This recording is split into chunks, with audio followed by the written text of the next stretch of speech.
তৃতীয়াতীত মিথুন বিশ্বরাশিতে আবাস করে। তীর্থধামগত ভগবতী দেবী ঈশ্বরী শিবগোত্রায়া মায়ানা অদ্য মরণান্তর অসৌজান্তা দ্বিতীয় দিনে আদ্যশ্রাদ্ধ দিবসে আষাঢ় মাসীয় কৃষ্ণপক্ষে দ্বাদশী তিথ মিথুন রাশিতে আস করে।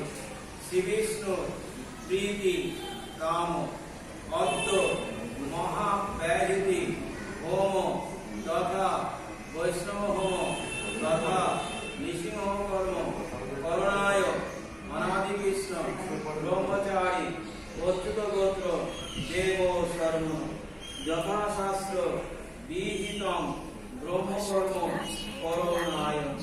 আপনাদের নিজের নিজের নাম গোত্র, আগে গোত্র বলবেন, তারপরে নাম বলবেন।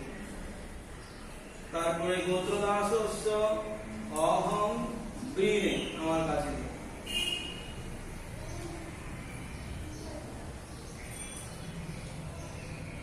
অগ্নিদেবকে স্মরণ করে হাত জোড় করে প্রণাম করে নিন। তারপরে আপনারা সাইডে যে বসুন, পরে একবার আমি ডাকবো, তখন সাইড থেকে যাওয়া